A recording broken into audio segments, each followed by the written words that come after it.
Oi, gente, voltei. Vou fazer uma pequena explicação da leitura anterior.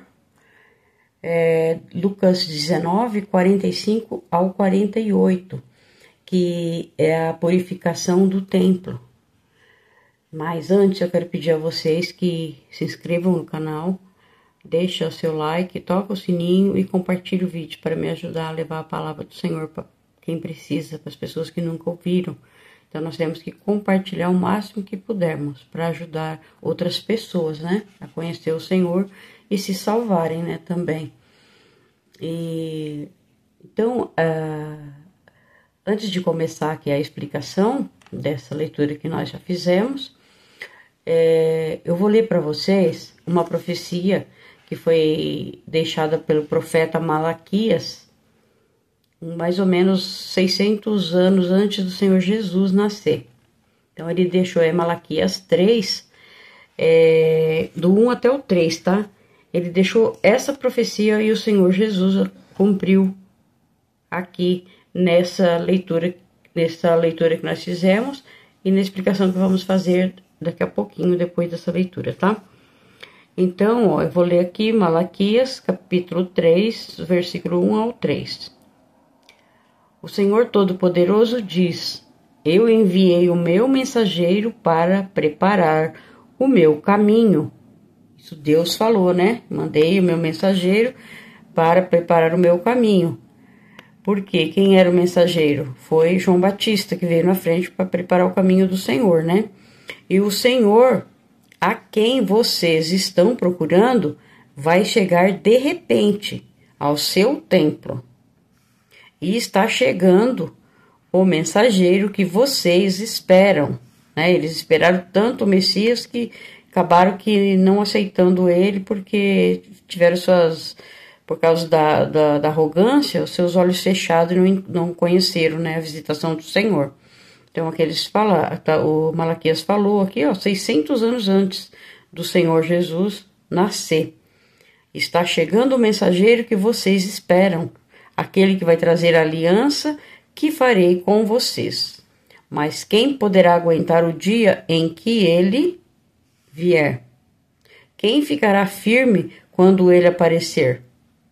Pois ele será como o fogo para nos purificar, será como o sabão para nos lavar, e se sentará para purificar os sacerdotes, os descendentes de Levi, como quem purifica e refina a prata e o ouro no fogo.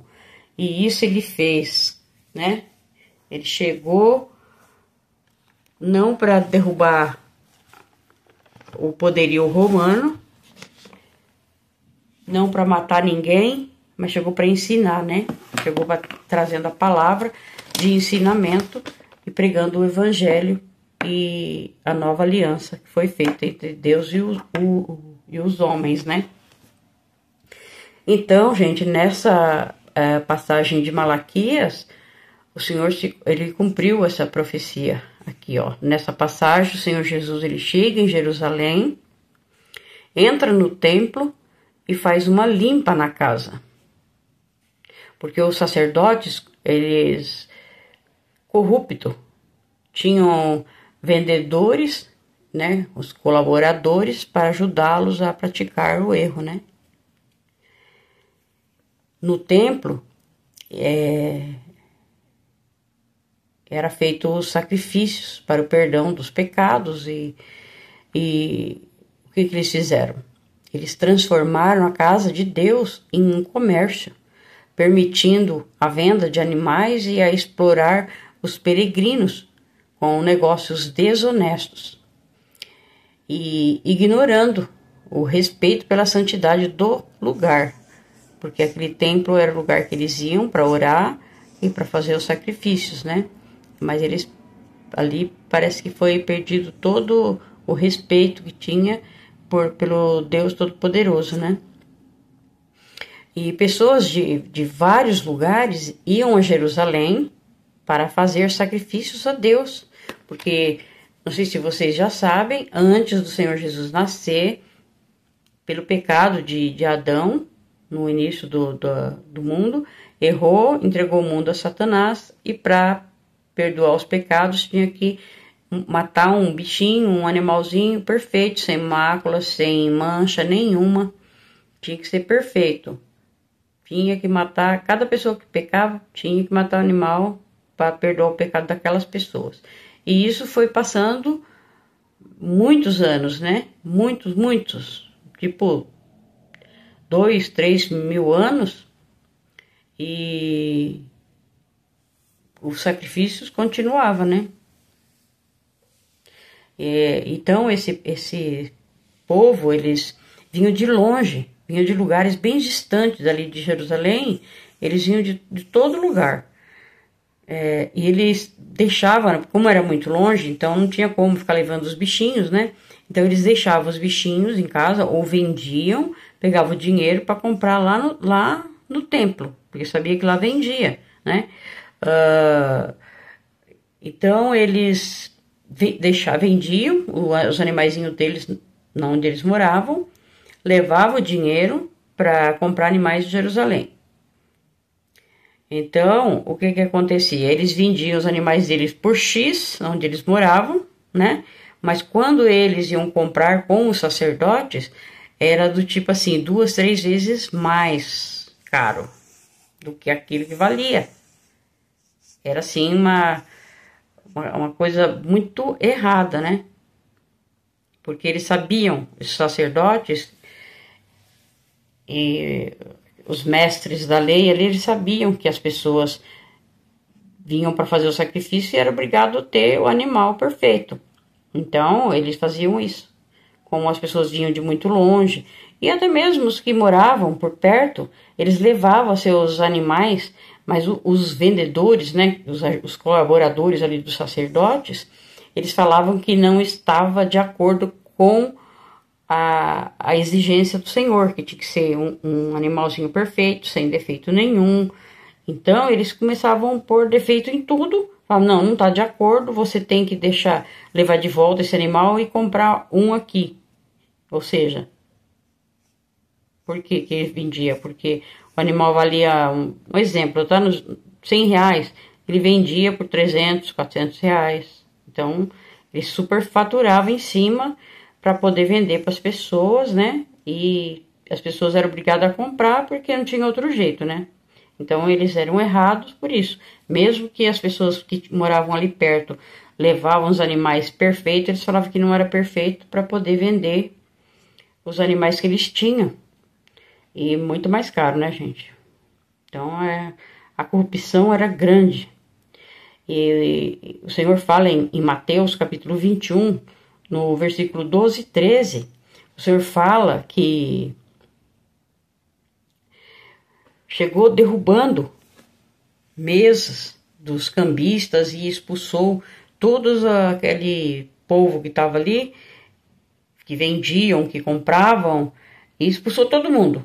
E disse-lhe para eles, está escrito, a minha casa será chamada casa de oração, mas vocês estão fazendo dela um covil de ladrões. Era isso que acontecia ali, né? Estava fazendo igual muitas igrejas de crente que pede dinheiro e vende isso, vende aquilo para dizer que o Senhor vai fazer um milagre na vida da pessoa, e as pessoas não conhecem a Bíblia e acabam fazendo errado. Por quê? Porque dá o dinheiro, mas não vai receber nunca. Por quê? Porque está fora da palavra, não é o Senhor que disse. E quando o Senhor não diz, a coisa não acontece. Então, o que eles estavam fazendo aqui? Exatamente o que esses falsos pastores, né? Falsos mestres de hoje em dia também fazem.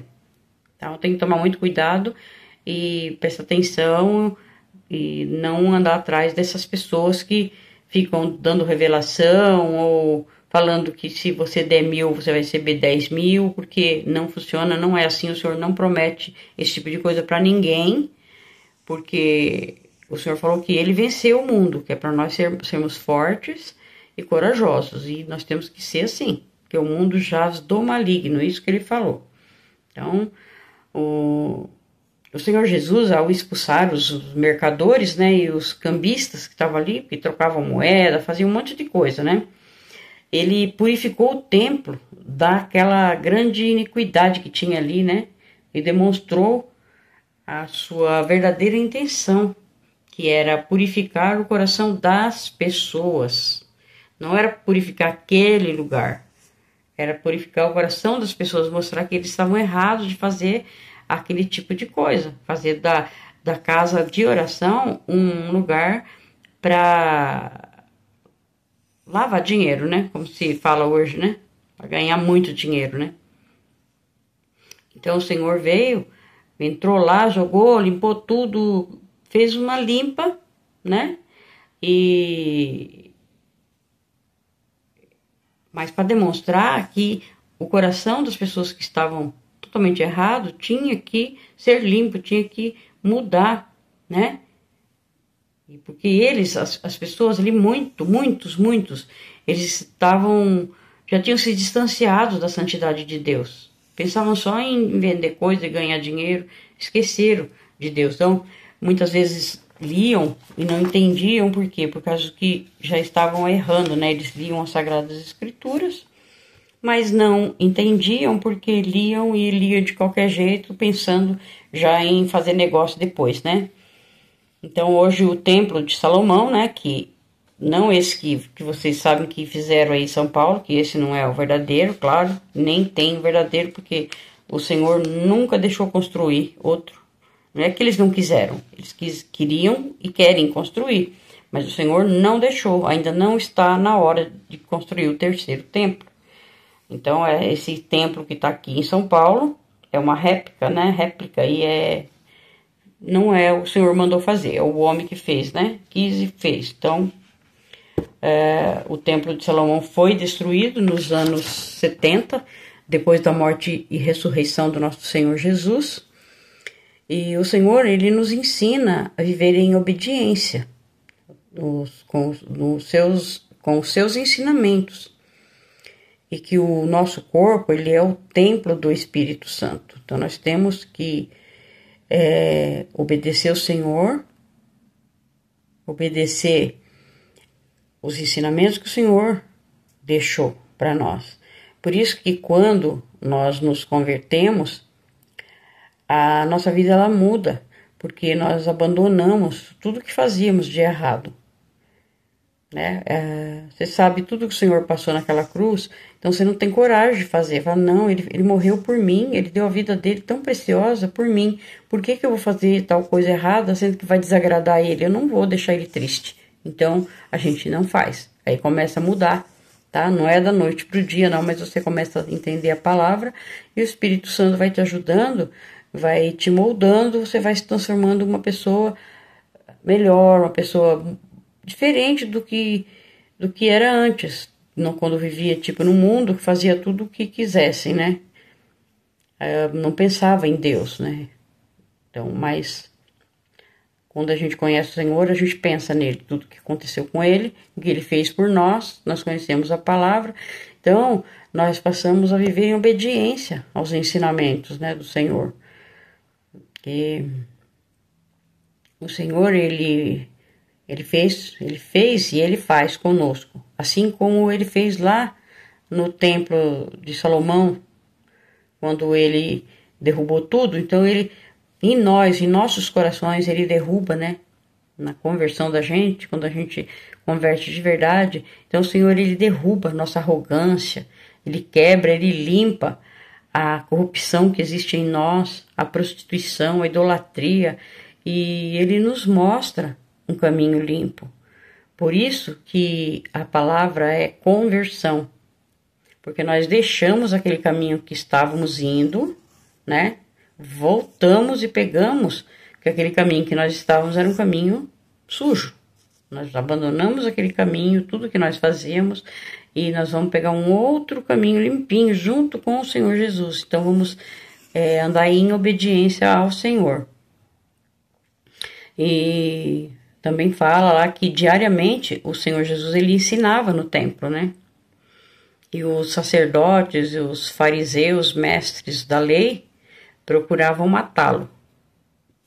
Não queriam que ele vivesse, por quê? Porque achavam que o que ele tinha, talvez com medo de perder o lugar que eles tinham, onde eles faziam tanta coisa errada, né? Ganhava dinheiro às custas das outras pessoas e talvez tivesse medo de perder, né? Aquele biquinho, né? Que o pessoal fala, né? Então, é terrível, né? Mas eles procuravam matar o Senhor, sempre procurando matar. Mas eles não achavam nenhuma forma de fazer isso, porque todo o povo, ao ouvir o Senhor, eles eram cativados por ele. E também não era chegada a hora ainda do Senhor se entregar para a morte, porque o Senhor sabia a hora certa. Ele ia se entregar sim, porque ele quis, mas na hora que ele quisesse, não na hora que os fariseus queriam matar. Os fariseus, os sacerdotes queriam matar ele. Não, tinha que ser na hora que ele quisesse. Na hora que ele visse que já tinha chegado a hora. E foi isso que ele fez depois, né? Depois ele se entregou, mas porque já estava na hora dele se entregar, morrer, sofrer no nosso lugar e depois ressuscitar, né? Porque foi o único, né, que ressuscitou e foi ao céu, subiu aos céus e vai voltar para nos buscar. Então é isso, gente. Deus abençoe vocês. E eu peço que vocês compartilhem, preste atenção bastante na palavra do Senhor e que Deus abençoe a cada um de vocês. Em nome de nosso Senhor Jesus, amém.